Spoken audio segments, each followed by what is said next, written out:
சண்டையும் போட்டுப்போம், நிறைய நடந்திருக்கு. கொஞ்ச நாள் பேசாமல் இருப்போம், இப்படி இல்லாமல் நடந்திருக்கு. ஸோ அது ஒரு ஸ்பெஷல் பாண்ட் தான். இப்போ வரைக்கும் அப்படி தான் இருக்கும், அது எப்பவுமே அப்படி தான் இருப்போம். அக்காவோட இப்போ நீங்கள் சொன்னீங்களே இந்த மாதிரி எதுக்குனாலும் அவங்க தான் தோழி மாதிரி, அந்த மாதிரி அவங்களோட எல்லா உறவையும் நீங்கள் பகிர்ந்துக்கிட்டப்போ பேசாமல் கூட இருந்திருக்கோம், சண்டை போட்டிருக்கோம்.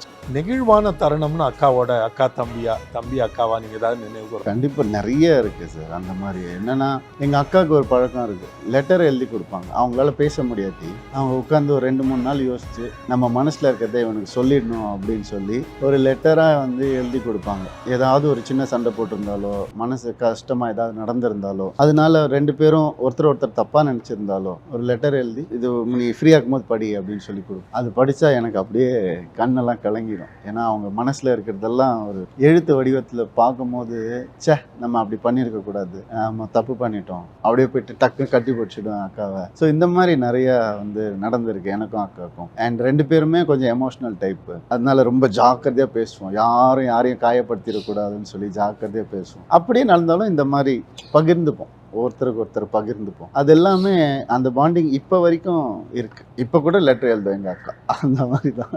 நீங்கள் வந்து ரவி அடிப்படையிலேயே சர்ச்சைகளுக்கு அப்பாற்பட்டவர்ன்றதை நம்ம முதல்லயே சொன்னோம், இது எல்லாருக்கும் தெரியும். அதையும் தாண்டி இன்னைக்கு வளர்ந்துருக்கிற சமூக ஊடகங்கள் யாரையும் நிம்மதியாக விடாது. ஏன்னா அவங்களுக்கு வேண்டியதெல்லாம் வியூஸ் இல்லையா, அது தொடர்ந்து யாரை பற்றியாவது எதையாவது சொல்லிக்கிட்டே இருக்கணும், பேசிக்கிட்டே.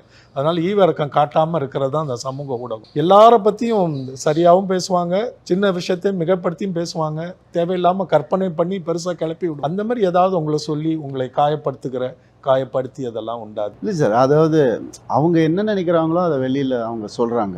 அது வந்துட்டு என்னை எப்படி பாதிக்கும்ன்றது எனக்கு தெரியல. ஏன்னா நான் வந்து என்னுடைய பர்சனல் விஷயம், சினிமாவை பற்றி நீங்கள் 1000 சொல்லுங்கள், நீ நல்லா நடிக்கல சொல்லுங்கள், நல்லா நடிச்சிருக்கேன்னு சொல்லுங்கள், அந்த அவார்டுக்கு நீ ஒர்த் இல்லைன்னு சொல்லுங்கள், நான் கேட்டுப்பேன். ஓகே, நெக்ஸ்ட் படத்தில் பெட்டராக பண்ணுறேன். பர்சனல் எனக்கு மட்டும்தான் தெரியும் அது என்ன நடக்குது ஏது நடக்குதுன்னு. பர்சனல் லெவலில் நான் ஒரு சின்ன ஒரு சர்க்கிள், அவங்கள மட்டும்தான் என் சர்க்கிள்குள்ளே விடுவேன். வேறு யார் அந்த சர்க்கிளை விட்டு வெளியே எப்படி பேசினாலும் பர்சனலில் என்னை பாதிக்காது.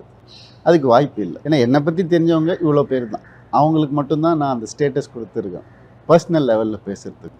சினிமான்னு வரும்போது அது வந்து ஒரு பப்ளிக் மீடியம், என்ன வேணால் கிரிட்டிசைஸ் பண்ணலாம், அதில் என்ன வேணால் சொல்லுங்கள், நான் வந்து சின்சியராக கேட்டுப்பேன். ஸோ அப்படி தான் நான் பார்க்குறேன், பர்சனல் அண்ட் ப்ரொஃபஷ்னலாக தான். சரி, ஆனாலும் இப்போ நீங்கள் சொல்கிறீங்கல்ல, என்னுடைய தொழிலை பற்றி என்ன வேணாலும் விமர்சனம் பண்ணுங்க, என்னுடைய தனிப்பட்ட வாழ்க்கையை என்கிட்டயே விட்டுருங்க, இதுதான் நியாயம். சரி, ஆனால் இப்படி நம்ம எதிர்பார்க்க முடியாதுல்ல. அந்த பிரபலங்கள்னு வரும்பொழுது அவங்க நம்ம மேலே ஒரு பெரிய வெளிச்சத்தை விளக்க. நான் எதிர்பார்க்கவும் இல்லை சார், என்னை பாதிக்காது. அப்போ நான் எதிர்பார்க்குறேன்னு இல்லை, நான் எதிர்பார்க்கவே இல்லை. நான் வேணால் யார் வேணால் யாரை பற்றி வேணால் சொல்லலாம், அதில் எந்த ஒரு என்ன பாதிக்குதா இல்லையான்னு தானே.